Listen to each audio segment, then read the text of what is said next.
Ambassador Zethkri stood before the massive crystalline display showing Earth's blue marble suspended in the void.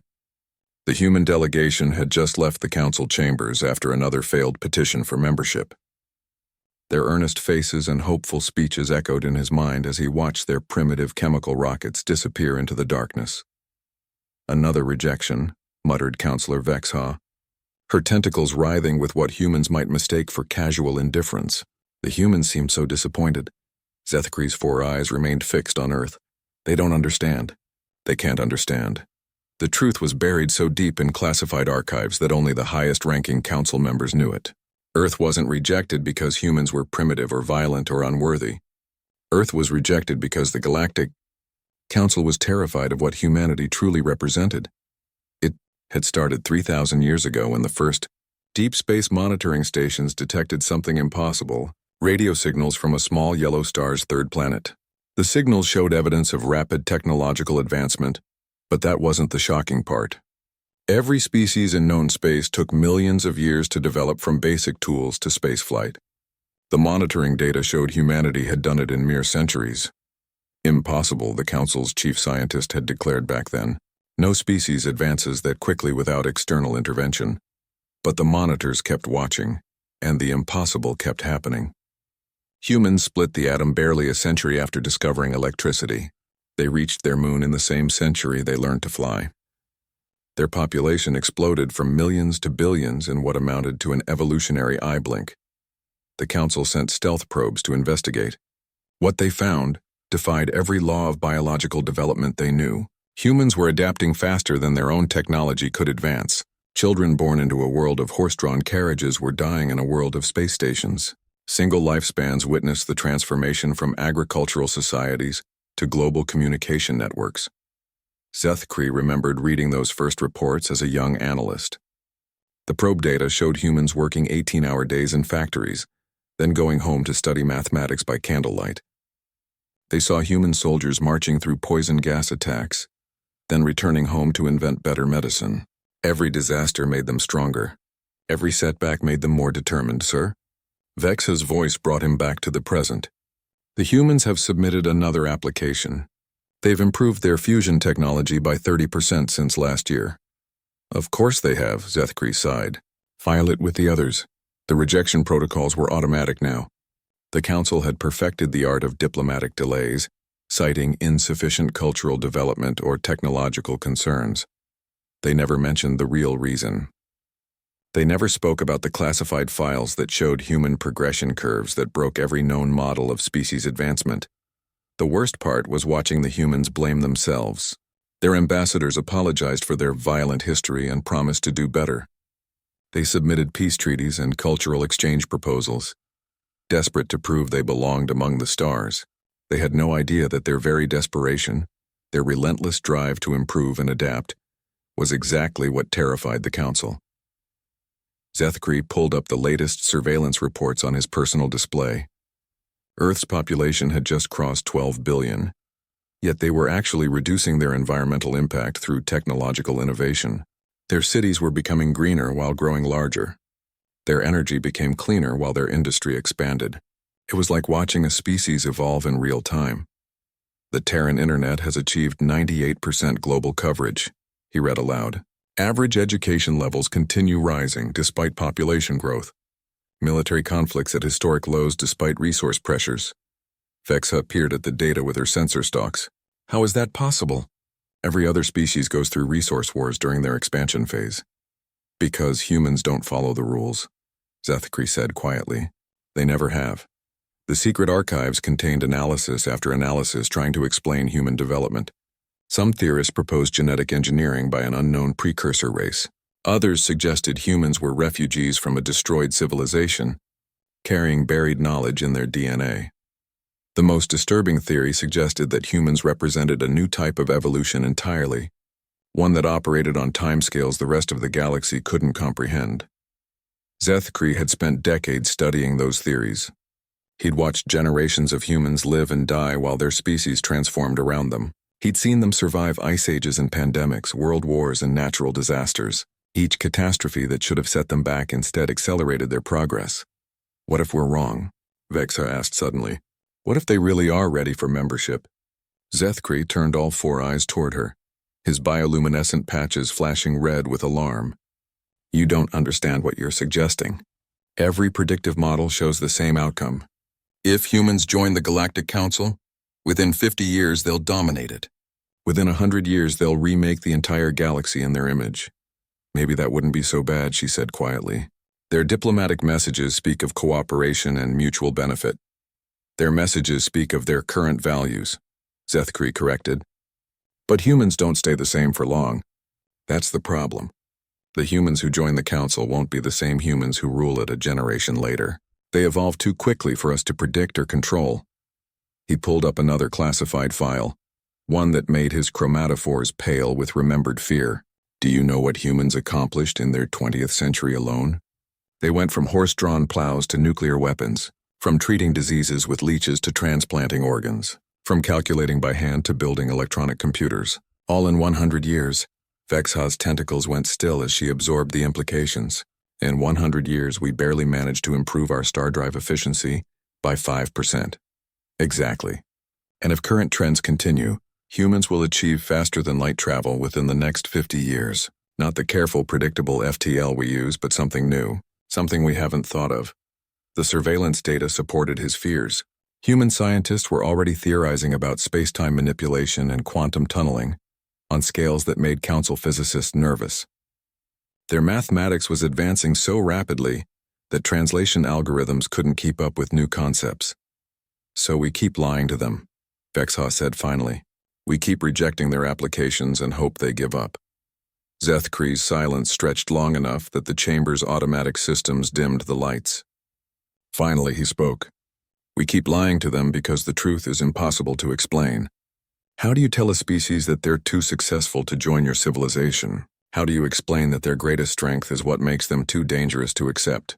Outside the viewing portal, Earth continued its eternal rotation, unaware that its children's dreams of joining the galactic community were being crushed not by prejudice or hatred, but by fear of their own magnificent potential.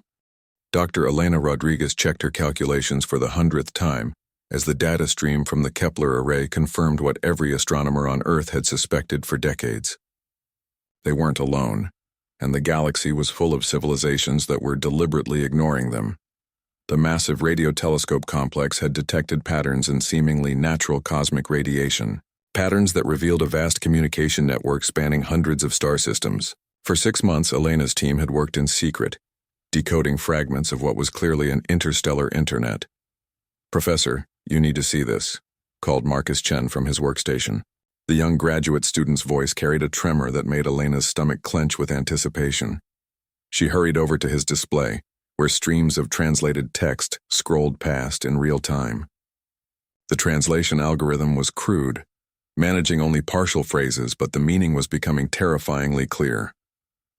Earth observation post-7 reports continued technological acceleration. Human digital currency systems now processing quantum encrypted transactions. Recommend extending quarantine protocols. Elena's hands shook as she reached for the controls. How long have you been intercepting these messages? 3 hours. They're not even trying to hide them. It's like they don't think we're capable of detecting their communications. Marcus pulled up another message thread. Look at this one. It's from something called the Terran Analysis Division. The translated text made Elena's blood run cold. Human population approaching sustainable resource utilization despite continued growth. Agricultural efficiency increases exceed all predictive models. Note: standard resource depletion warfare tactics have failed to manifest. They've been watching us, Elena whispered. They've been watching us and taking notes like we're lab animals. More intercepted communications filled the screens around them. Scientific reports analyzing human technological development. Cultural assessments noting unusual human resilience and adaptability.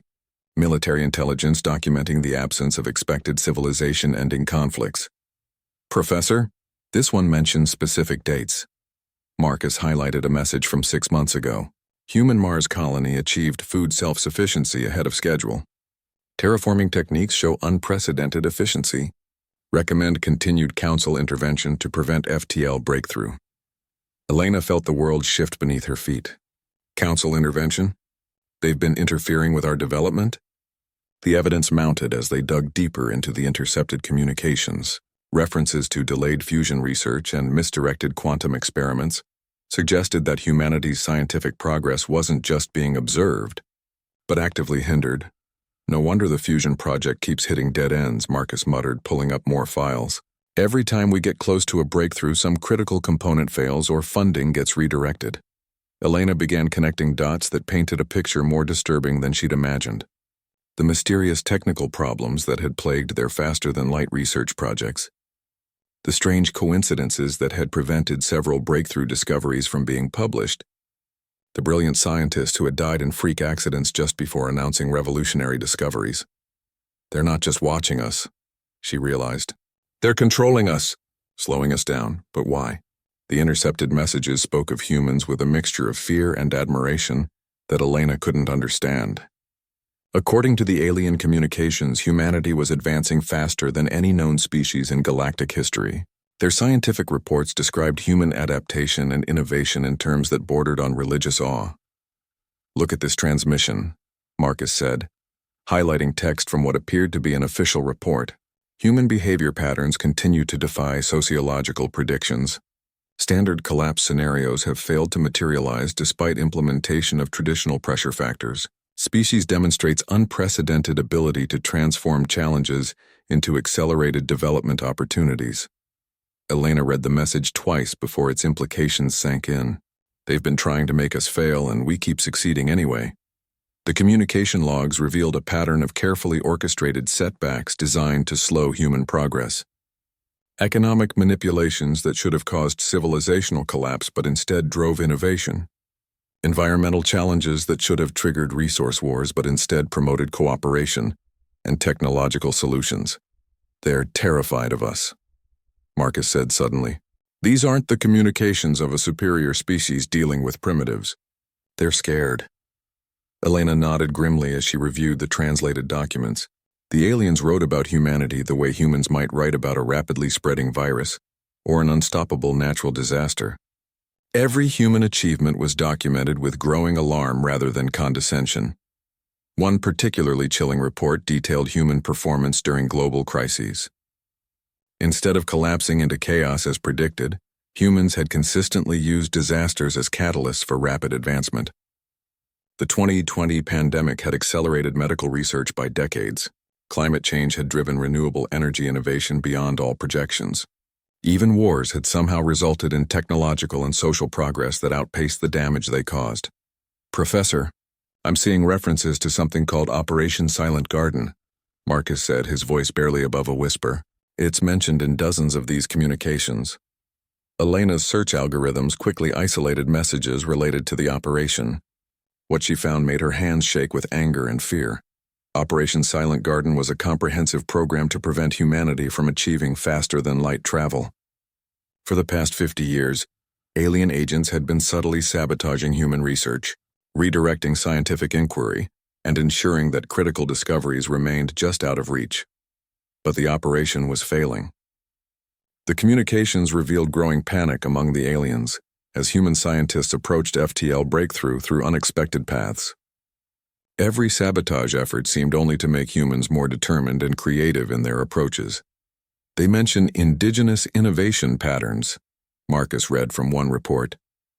Humans consistently develop alternative solutions when primary research paths are blocked. Subject species demonstrates unusual problem-solving flexibility.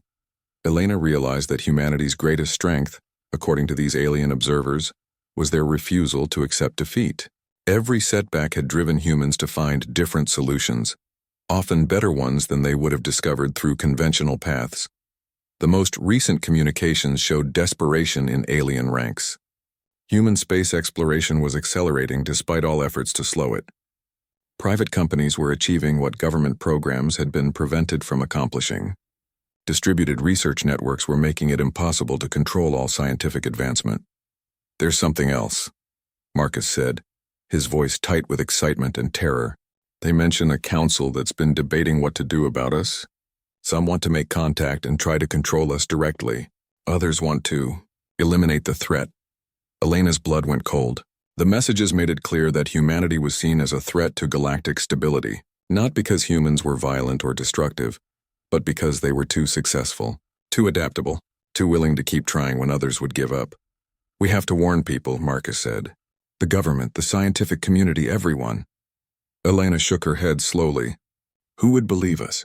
And if the aliens have been manipulating our development for decades, they probably have people in key positions, people who would make sure this information never sees the light of day. She looked at the streams of data still flowing across their screens. Somewhere out there, alien civilizations were deciding humanity's fate based on their fear of human potential. They had spent decades trying to slow human progress only to discover that humans thrived under adversity. What do we do? Marcus asked. Elena squared her shoulders and began copying the intercepted communications to secure storage devices. We do what humans do best.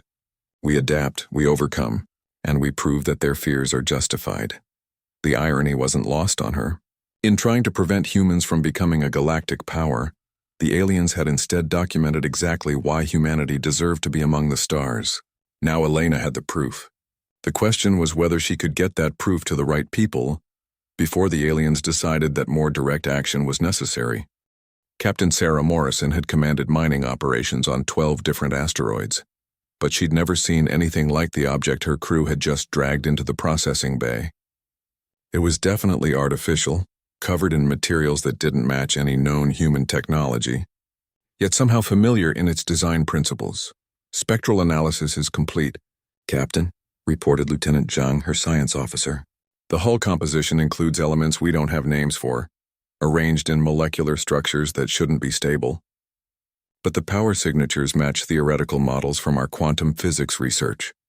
Sarah floated closer to the object in the zero gravity of the mining platform.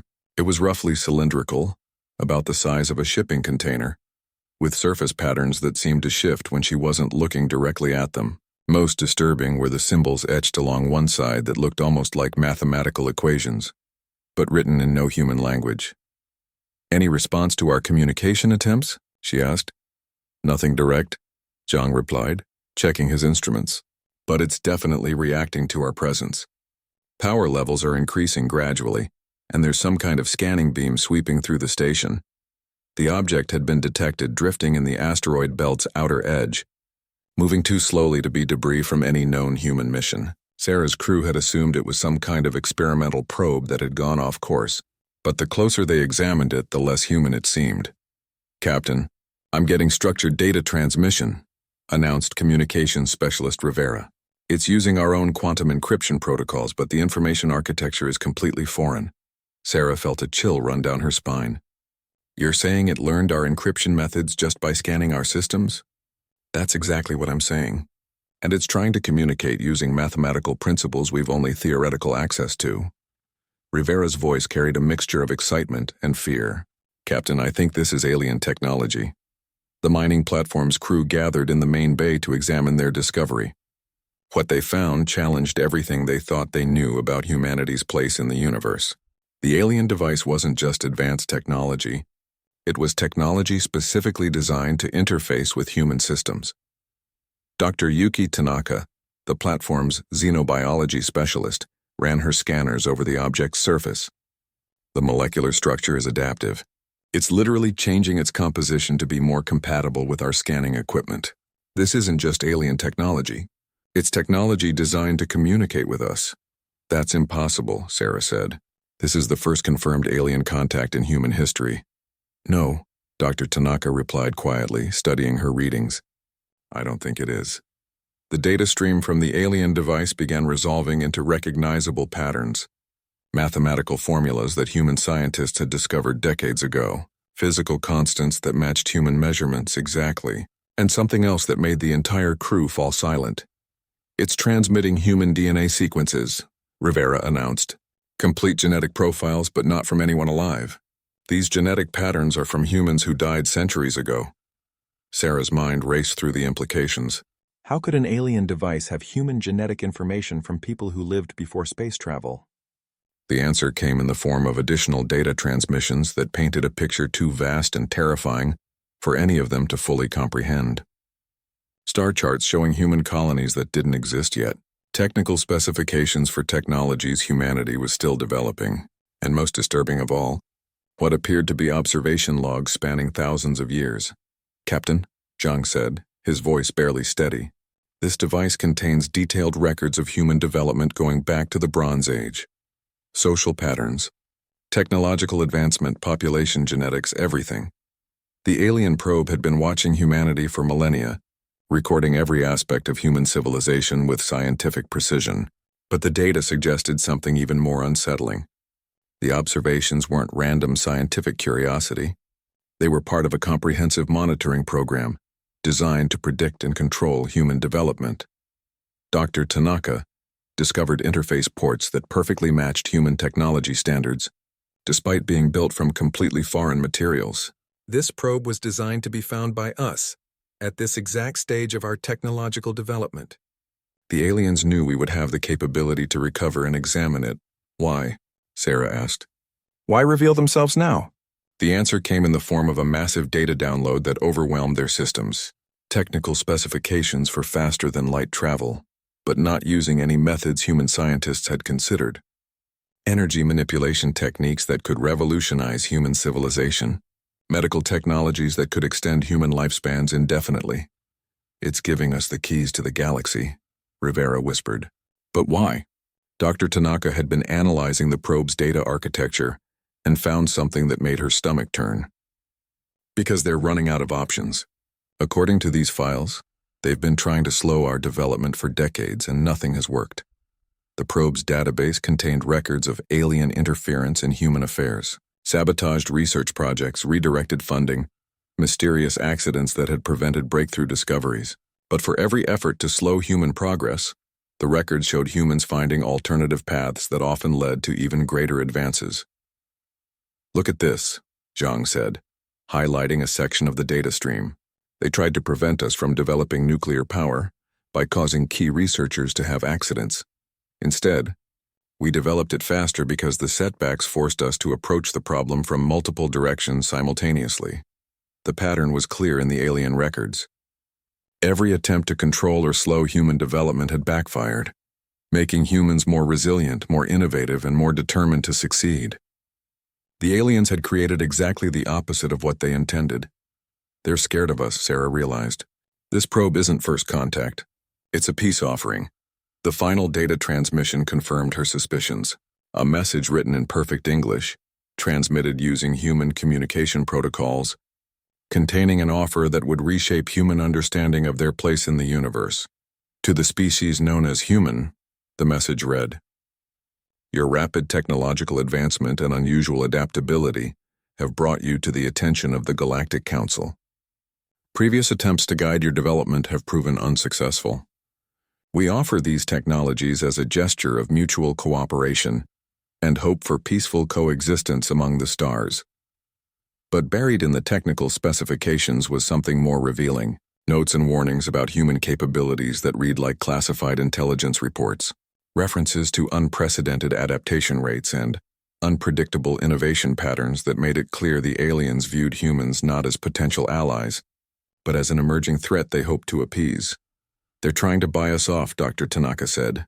"Give us advanced technology in exchange for agreeing to limit our own development." Sarah studied the probe's data more carefully and found the trap hidden within the generous offer. The technologies being shared would indeed advance human civilization, but they would also make humanity dependent on alien scientific principles. By accepting these gifts, humans would be abandoning their own unique approaches to problem-solving in favor of proven alien methods. "It's not a peace offering," she announced to her crew. "It's an attempt to domesticate us. They want to give us their technology, so we'll stop developing our own." The probe's database contained detailed analysis of human innovation patterns that revealed what the aliens found most threatening. Humans didn't just develop technology. They consistently developed it in ways that no other species had considered. Human approaches to problems were unpredictable, chaotic, and often more effective than established galactic methods. "We have to get this information back to Earth," Sarah decided. "Not the technological gifts, but the proof that we're not alone, and that we're considered dangerous enough to manipulate." As her crew prepared for the journey home, Sarah looked at the alien probe one more time. Somewhere out there, an entire galactic civilization was watching humanity's next move. hoping their latest gambit would finally bring the troublesome species under control. They had no idea that humans had already learned the most important lesson.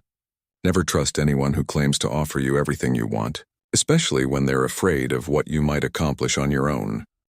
Dr. Elena Rodriguez checked her calculations for the 100th time, as the data stream from the Kepler array confirmed what every astronomer on Earth had suspected for decades. They weren't alone, and the galaxy was full of civilizations that were deliberately ignoring them. The massive radio telescope complex had detected patterns in seemingly natural cosmic radiation, patterns that revealed a vast communication network spanning hundreds of star systems. For 6 months, Elena's team had worked in secret, decoding fragments of what was clearly an interstellar internet. "Professor, you need to see this," called Marcus Chen from his workstation. The young graduate student's voice carried a tremor that made Elena's stomach clench with anticipation. She hurried over to his display, where streams of translated text scrolled past in real time. The translation algorithm was crude, managing only partial phrases, but the meaning was becoming terrifyingly clear. Earth observation post-7 reports continued technological acceleration. Human digital currency systems now processing quantum encrypted transactions.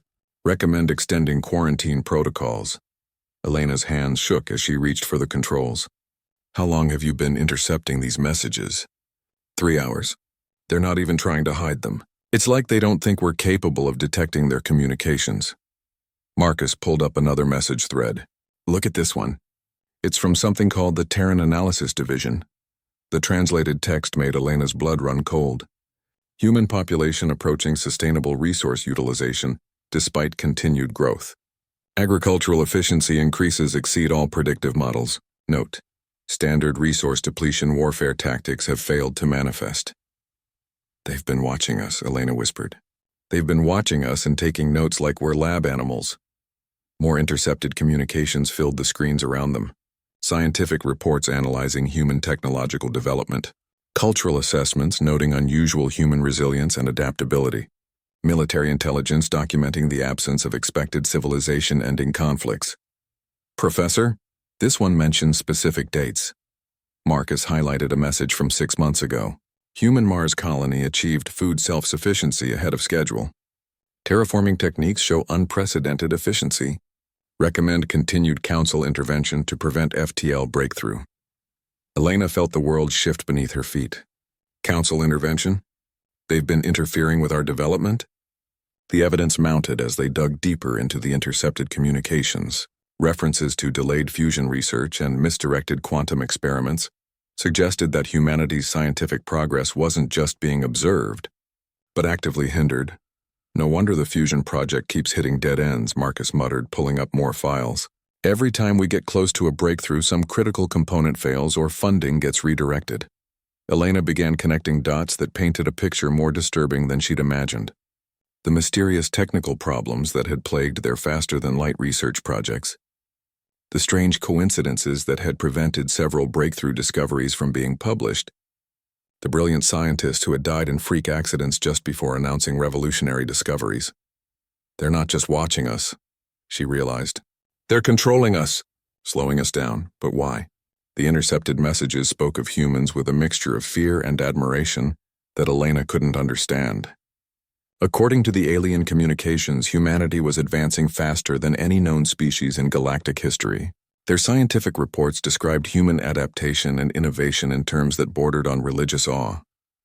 "Look at this transmission," Marcus said, highlighting text from what appeared to be an official report. "Human behavior patterns continue to defy sociological predictions. Standard collapse scenarios have failed to materialize despite implementation of traditional pressure factors. Species demonstrates unprecedented ability to transform challenges into accelerated development opportunities." Elena read the message twice before its implications sank in. "They've been trying to make us fail, and we keep succeeding anyway." The communication logs revealed a pattern of carefully orchestrated setbacks designed to slow human progress. Economic manipulations that should have caused civilizational collapse but instead drove innovation. Environmental challenges that should have triggered resource wars but instead promoted cooperation. And technological solutions. "They're terrified of us," Marcus said suddenly. These aren't the communications of a superior species dealing with primitives. They're scared. Elena nodded grimly as she reviewed the translated documents. The aliens wrote about humanity the way humans might write about a rapidly spreading virus or an unstoppable natural disaster. Every human achievement was documented with growing alarm rather than condescension. One particularly chilling report detailed human performance during global crises. Instead of collapsing into chaos as predicted, humans had consistently used disasters as catalysts for rapid advancement. The 2020 pandemic had accelerated medical research by decades. Climate change had driven renewable energy innovation beyond all projections. Even wars had somehow resulted in technological and social progress that outpaced the damage they caused. Professor, I'm seeing references to something called Operation Silent Garden, Marcus said, his voice barely above a whisper. It's mentioned in dozens of these communications. Elena's search algorithms quickly isolated messages related to the operation. What she found made her hands shake with anger and fear. Operation Silent Garden was a comprehensive program to prevent humanity from achieving faster-than-light travel. For the past 50 years, alien agents had been subtly sabotaging human research, redirecting scientific inquiry, and ensuring that critical discoveries remained just out of reach. But the operation was failing. The communications revealed growing panic among the aliens as human scientists approached FTL breakthrough through unexpected paths. Every sabotage effort seemed only to make humans more determined and creative in their approaches.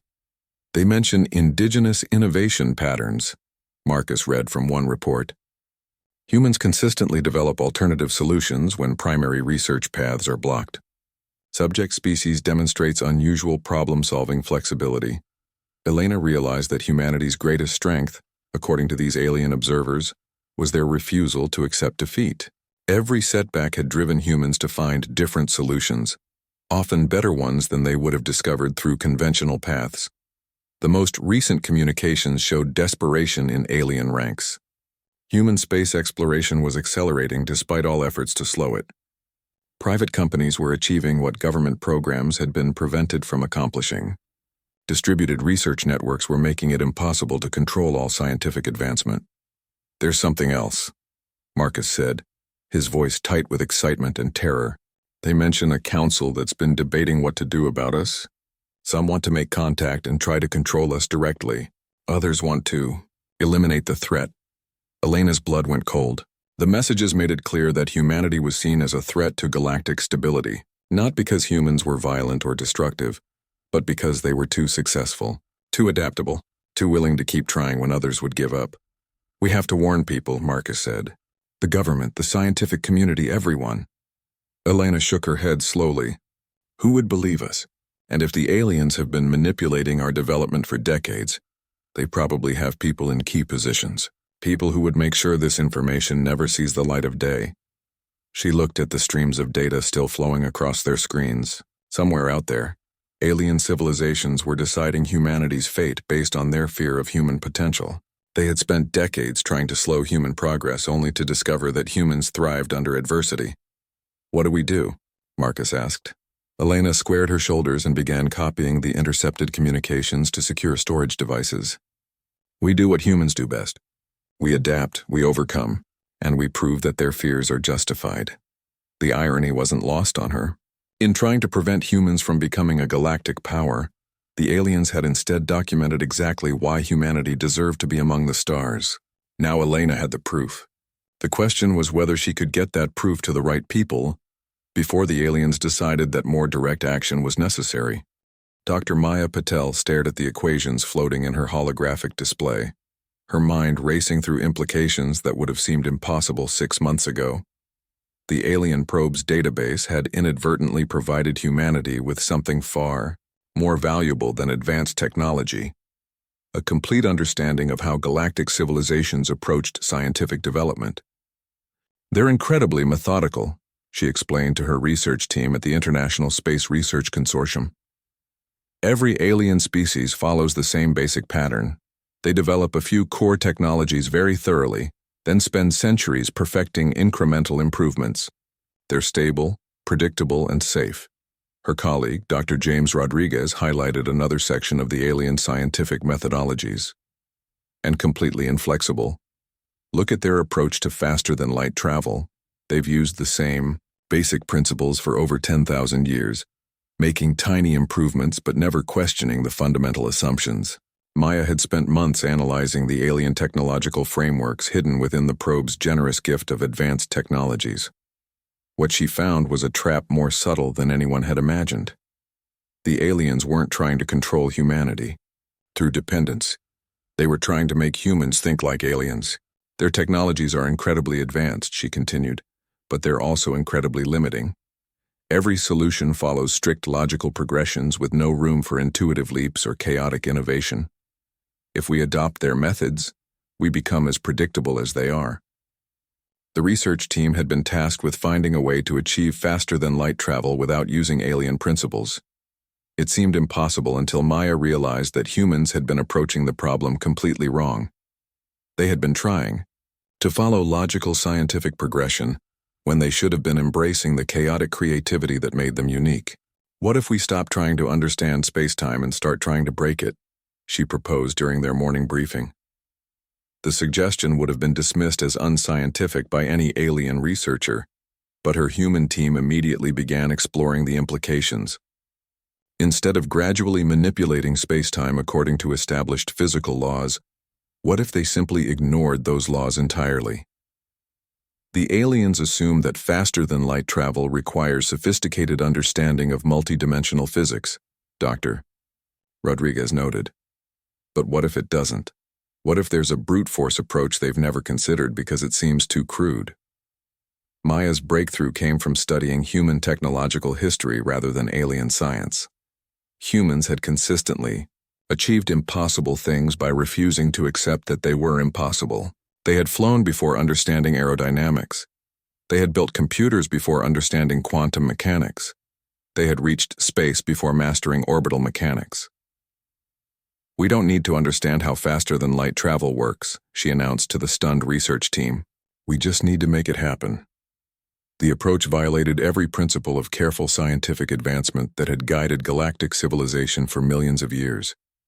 Instead of building comprehensive theoretical frameworks, Maya's team began conducting experiments based on nothing more than educated guesses and stubborn determination. Within weeks, they achieved results that should have taken decades of careful theoretical work. Their experimental drive system didn't manipulate space-time according to elegant mathematical principles. Instead, it simply punched holes through reality using massive amounts of focused energy. "It's completely inelegant," Dr. Rodriguez admitted as they studied their initial test results. "The energy requirements are enormous. The theoretical framework is incomplete, and we have no idea why it works." "But it does work," Maya replied, watching their probe disappear from normal space and reappear 17 minutes later, carrying sensor data from a star system 12 light-years away. And that's all that matters.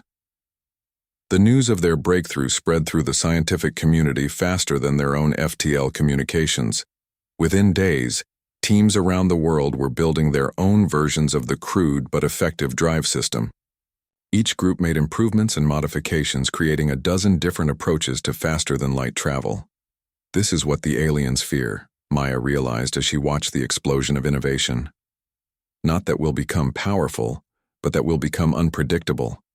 They spent 10,000 years perfecting one type of FTL drive, and we've developed 12 different types in 2 months. The alien reaction was swift and terrified. Monitoring stations throughout the solar system detected massive increases in alien communication traffic, most of it originating from what appeared to be emergency council sessions. The probe that had started everything began transmitting urgent warning signals toward galactic civilization. "They're calling for immediate intervention," reported the cryptography team at Earth's newly established Alien Communications Monitoring Center. The translations are rough, but they're definitely panicking about uncontrolled human technological development and cascade innovation events. Maya understood their fear. The alien civilizations had built their stability on the principle that technological advancement followed predictable patterns. Humans had just proven that stability was an illusion. If humans could develop 12 different FTL systems in 2 months, what else could they accomplish given unrestricted access to the galaxy? The answer came from humanity's response to the knowledge that they were being watched and manipulated. Instead of slowing down or becoming more cautious, humans had accelerated their development efforts. Research projects that had been delayed by mysterious setbacks were suddenly making rapid progress as scientists became aware of alien interference. "Look at the development curves," Dr. Rodriguez said, displaying charts that showed human technological advancement over the past 6 months. "We're not just catching up to galactic civilization, we're advancing faster than they ever did." The medical teams had achieved life extension technologies that surpassed alien standards. The energy researchers had developed fusion systems more efficient than anything in the galactic database. The materials scientists had created substances that the aliens classified as theoretically impossible. "We're doing everything wrong according to their scientific methodologies," Maya observed, "and that's exactly why we're succeeding." The most disturbing development for the watching aliens was humanity's approach to sharing knowledge. Instead of the careful, controlled distribution of information that characterized galactic civilization, humans were spreading their discoveries freely and rapidly. Every breakthrough was immediately shared with research teams worldwide, creating a cascade of innovations that built upon each other at unprecedented rates. They communicate about viral knowledge distribution, like it's a disease, the monitoring team reported. "They can't understand how we maintain quality control when anyone can access and modify our research." Maya smiled as she read the alien communications analyzing human scientific methods. They described human research as chaotic collaboration and uncontrolled information mutation. To them, the idea of allowing thousands of independent researchers to simultaneously work on the same problem seemed like a recipe for confusion and error. To humans, it was simply how progress worked. Every mistake made by one team became a learning opportunity for dozens of others. Every breakthrough was immediately improved upon by hundreds of independent researchers. The result was a rate of advancement that the careful, methodical alien civilizations couldn't match. "We're not just different from them," Maya announced to the Global Research Consortium during their weekly progress meeting. "We're better, faster, more flexible, more creative. Everything they've been trying to prevent is exactly what makes us superior." As if to prove her point, the communication array received a transmission from the first human colony ship, which had used the new FTL drive to reach Alpha Centauri in just 3 weeks. The colonists reported that they had already begun terraforming operations using techniques developed during the journey itself. 18 days to reach another star system, and they're already making it habitable, Dr. Rodriguez marveled. "The aliens are right to be afraid of us." Maya looked at the star charts showing human expansion plans that would establish colonies in 50 systems within the next 5 years. According to alien predictive models, such rapid expansion should take centuries and result in civilizational collapse. Instead, each new colony was becoming a center for further innovation, developing new technologies adapted to their specific environments. Humanity wasn't just spreading through space, they were evolving to fill it. "The aliens wanted to control us because they thought we were dangerous," Maya said quietly. They had no idea how right they were. The massive holographic display in the Galactic Council's emergency session chamber showed a 3-dimensional map of the galaxy, with expanding red markers indicating human colony systems. In just 18 months since humanity's FTL breakthrough, those markers had spread to over 200 star systems. High Counselor Zethkri stared at the display with 4 eyes wide in disbelief. "They've colonized more star systems in 18 months than most species achieve in 10,000 years. "It's worse than that," reported military analyst Krevna, her crystalline form flickering with agitation. "Each colony is developing independently, creating new technologies we've never seen before. They're not following any established colonization protocols." The council chamber buzzed with nervous energy as representatives from 47 different species tried to comprehend the magnitude of what they were witnessing. Human expansion wasn't following the careful, methodical patterns that had characterized galactic civilization for millions of years. Instead, it was explosive, chaotic, and completely unpredictable. "Show them the Kepler 442 colony report," ordered Council Coordinator Vashitai. The display shifted to show detailed surveillance data from one of the newer human colonies. What the council saw challenged everything they thought they understood about planetary development. The humans had arrived at a world with a toxic atmosphere and somehow made it habitable within 6 months. They didn't terraform it according to any known methods, Krevna explained. Instead, they introduced engineered organisms that consume atmospheric toxins and produce breathable gases. The entire ecosystem is artificial, but somehow more stable than natural planetary environments. That's impossible, declared Counselor Hexmoth of the ancient Zephyrian civilization. Artificial ecosystems always collapse. It's a fundamental law of biological systems. Apparently, humans don't acknowledge fundamental laws, Zethkri replied grimly. Look at the Proxima Centauri colony. They've turned 3 barren moons into agricultural worlds by creating enclosed biospheres powered by methods our physicists claim violate thermodynamics. The evidence of human innovation was overwhelming and terrifying. Each colony faced different challenges and developed unique solutions that often contradicted established scientific principles. Desert worlds became garden paradises through water generation techniques that seemed to create matter from energy. Ice worlds became tropical environments using geothermal manipulation that should have destabilized planetary cores. The worst part is they're not keeping these innovations to themselves, added Intelligence Chief Mordak. Every breakthrough is immediately shared among all human colonies. They're accelerating each other's development at rates we can't model or predict. The surveillance reports painted a picture of humanity spreading through space like a wave of unstoppable creativity. Each new world they encountered became an opportunity for innovation, rather than an obstacle to overcome. Problems that would have stopped other species for centuries became challenges that humans solved within months. Show them the communication intercepts, Zethkri ordered. The display filled with translations of human communications between colonies, revealing a level of cooperation and knowledge sharing that no other species had ever achieved. Scientists on distant worlds collaborated in real time on research projects, sharing failures as readily as successes. Every experiment, successful or not, became data that improved the next attempt. They're treating the entire galaxy as one giant laboratory, Krevna observed. Each colony is essentially conducting experiments that benefit all the others. It's like having thousands of independent research teams working on the same problem simultaneously. Counselor Yexna of the Therapeutic Collective raised a tentacle in objection. Surely they must be experiencing the standard problems of rapid expansion. Resource depletion, communication breakdown, social fragmentation. No species can sustain this rate of growth. That's what we thought, Zethkri replied, activating another display. Instead, they're thriving. Population growth is stable. Resource management is improving with each colony, and their social structures are becoming more sophisticated rather than fragmenting. The data showed human colonies developing new forms of governance adapted to their specific environments.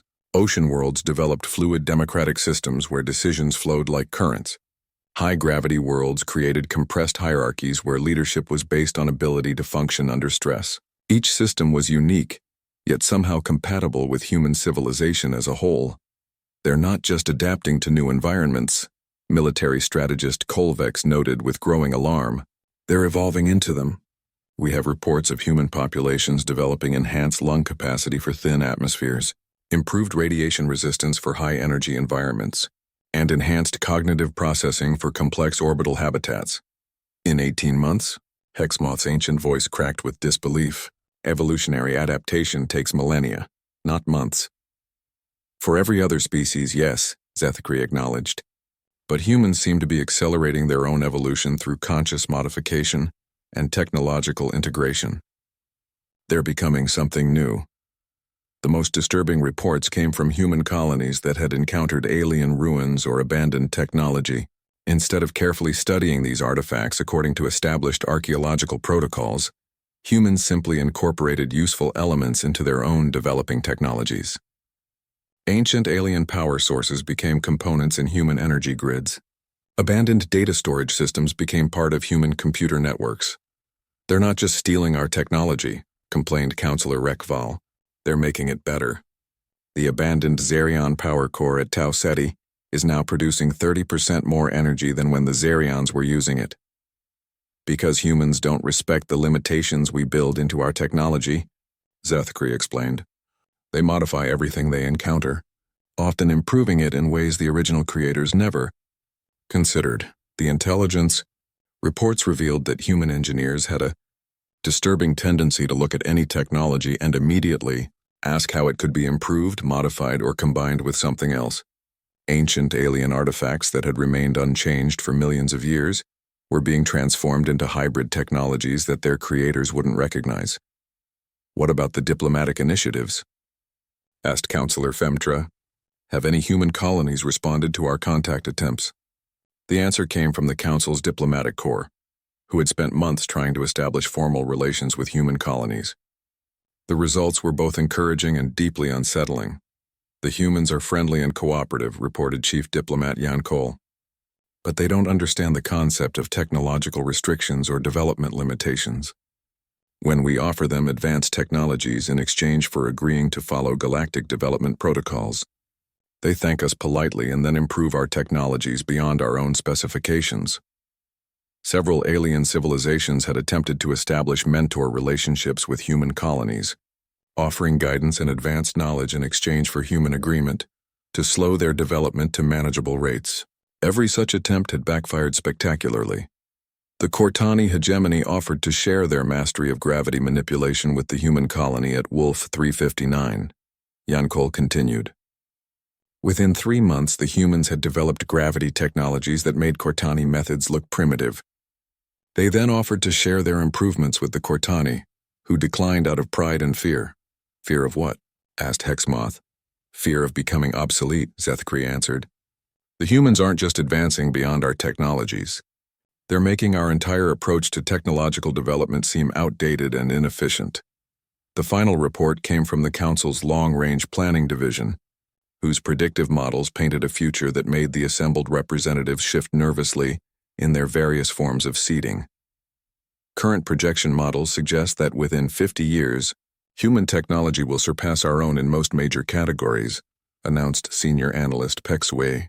Within 100 years, human civilization will likely dominate the galactic economy through superior innovation rates. "Within 200 years and within 200 years, prompted Zethkri. "Within 200 years, they may have advanced so far beyond our current understanding that meaningful communication becomes impossible. They will have become something we can't comprehend, much less control." The council chamber fell silent as the implications settled over the assembled representatives. They had spent millennia building a stable, predictable galactic civilization based on careful technological advancement and controlled expansion. Humanity threatened to make all of that irrelevant through pure creative chaos. "So what do we do?" asked Counselor Vexa quietly. "Do we fight them? Try to stop them? Accept them? Or simply get out of their way?" Zethkri looked at the star map showing human expansion and saw not conquest but transformation. Humanity wasn't trying to dominate the galaxy. They were trying to improve it. Every world they touched became more productive, more innovative, more alive than it had been before. "Maybe," he said slowly, "we need to consider the possibility that they're not the problem. Maybe we are." Captain Elena Vasquez stood on the observation deck of the human flagship Endeavour as it approached the massive structure that housed the Galactic Council. After 3 years of human expansion across the galaxy, the aliens had finally requested a formal meeting. The irony wasn't lost on her that humans were now being invited to join the same civilization that had spent decades trying to prevent their development. The council representatives are requesting permission to board, reported Communications Officer Park. "They want to conduct the negotiations aboard our vessel rather than at their facility." Elena smiled at the subtle admission of changed power dynamics. 3 years ago, humans would have been desperate to visit the council chambers. Now the council was asking to visit humanity's flagship, tacitly acknowledging that the balance of power had shifted. Permission granted. Have Ambassador Chen meet them in Conference Bay Alpha. The human delegation that gathered to meet the alien representatives was unlike anything the galaxy had seen before. Scientists who had revolutionized physics, engineers who had terraformed impossible worlds, diplomats who had negotiated with a dozen different alien species, and military officers who had defended human colonies from aggressive alien factions that refused to accept the new reality. Ambassador David Chen had been chosen to lead the negotiations specifically because of his ability to think like both a human and a galactic citizen. His team had spent months preparing for this moment, studying alien psychology and diplomatic protocols while maintaining the creative flexibility that made humans so effective. Remember, Elena briefed the diplomatic team before the aliens arrived. We're not here to ask for permission to exist. We're here to discuss how we can work together as equals. The alien delegation was impressive in its scope and obvious importance. High Counselor Zethkri led a group that included representatives from every major galactic civilization, military commanders who had studied human expansion with growing alarm, and scientists who had spent years trying to understand human technological development. "Welcome aboard the Endeavor," Ambassador Chen said, as the aliens were escorted into the conference bay. "We're honored by your visit and hope this meeting begins a new chapter in galactic cooperation." Zethkri's 4 eyes studied the human delegation with a mixture of respect and wariness. "Ambassador Chen, we come here today to address the unprecedented situation that human expansion has created. In 3 years, your species has accomplished what took our civilizations millennia to achieve." "We're proud of our accomplishments," Chen replied diplomatically. "But we're also aware that our rapid development has caused concern among some galactic civilizations. We're here to discuss how we can address those concerns while continuing to grow and develop." The negotiation that followed was unlike any diplomatic encounter in galactic history. Traditional alien diplomacy was based on careful, slow-moving discussions that could take decades to reach conclusions. Human diplomacy was direct, efficient, and focused on practical solutions that could be implemented immediately. "The primary concern of the Council," Zethkri explained, "is that human expansion is destabilizing established trade routes, technological standards, and territorial agreements that have maintained galactic peace for thousands of years." "We understand those concerns," Chen replied, "but we would argue that our innovations have actually improved galactic civilization. The worlds we've terraformed are now producing more food and resources than they ever did before. Our technological developments have been freely shared with any civilization that wants them. Our trade networks have increased economic activity throughout the galaxy." Counselor Hexmoth leaned forward with obvious agitation. "But your methods are unpredictable. You don't follow established protocols for planetary development, technological advancement, or territorial expansion. How can we maintain stability when we can't predict what you'll do next?" "Maybe stability isn't as important as progress," suggested Dr. Lisa Park, one of the human scientists in the delegation. "In the 3 years since we began expanding, we've solved problems that have plagued the galaxy for millennia. Resource scarcity, environmental degradation, technological stagnation. Our unpredictable methods have made life better for billions of beings." The alien delegation shifted uncomfortably as Dr. Park's words hit home. The evidence was undeniable. Human colonies had indeed solved problems that alien civilizations had given up on. Worlds that had been considered uninhabitable were now thriving. Technologies that had remained static for centuries were advancing rapidly through human innovation. "The question," Admiral Thompson interjected, "is whether the galaxy wants to embrace change and growth, or continue maintaining the status quo that has kept everyone safe but stagnant for thousands of years." Military Commander Kolvex responded with barely concealed hostility. "Human expansion has been aggressive and uncontrolled. You've established colonies in systems claimed by other species, ignored territorial boundaries, and refused to acknowledge established galactic law." "We've established colonies on uninhabited worlds in unclaimed systems," Chen corrected firmly. "And when we've encountered existing settlements, we've offered to share our terraforming and development technologies rather than competing for resources. Most of the territorial disputes have been resolved through cooperation rather than conflict. The truth was that human expansion had actually reduced galactic tensions in many regions. By making barren worlds habitable and increasing resource production on existing colonies, humans had eliminated many of the scarcity-based conflicts that had persisted for centuries. Furthermore," Elena added from her position at the head of the human delegation, "we've never used our technological advantages to dominate or exploit other species. Every innovation we've developed has been offered freely to any civilization that wants to use it." Zethkri studied the humans carefully. "And that brings us to our primary concern, your rate of technological advancement. If current trends continue, within a century you'll have developed beyond our ability to communicate with or understand. What happens to galactic civilization when one species becomes so advanced that they're effectively gods compared to the rest of us? The question hung in the air as both sides contemplated its implications. It was the fear that had driven alien policy toward humanity from the beginning, that humans would become so powerful that they would either dominate or abandon the rest of galactic civilization. That assumes we want to become gods, Chen replied thoughtfully, but everything we've done suggests the opposite. We share our technologies, we cooperate with other species. We include alien perspectives in our research and development. We're not trying to transcend galactic civilization. We're trying to improve it.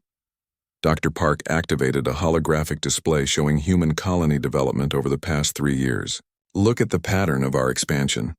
Every world we've developed has become a center for cooperation between different species. Our colonies are more diverse, more collaborative, and more innovative than traditional single-species settlements. The data was compelling. Human colonies had become gathering points for scientists, traders, and settlers from dozens of different species. Rather than creating human enclaves, they had developed into truly galactic communities, where different species work together on shared challenges. We don't want to rule the galaxy, Elena said simply. We want to explore it, understand it, and help it reach its full potential. The same drive that makes us advance so quickly also makes us want to help others advance alongside us. Counselor Femtra spoke for the first time during the negotiations. What guarantees can you offer that human expansion won't eventually overwhelm other civilizations? The same guarantees you can offer that alien civilizations won't stagnate into irrelevance, Admiral Thompson replied. None. The galaxy is changing with or without us. The question is whether we face that change together or separately. Chen leaned forward, sensing the moment to make their final argument. We propose a new model for galactic civilization, not the careful, controlled stability that has dominated for millennia, but dynamic cooperation that embraces change while maintaining the values that make civilization worthwhile: peace, cooperation, mutual respect, and shared growth. The alien delegation exchanged glances through their various sensory organs, engaging in rapid communications in languages the human translators couldn't follow fast enough to interpret. Finally, Zethkri spoke.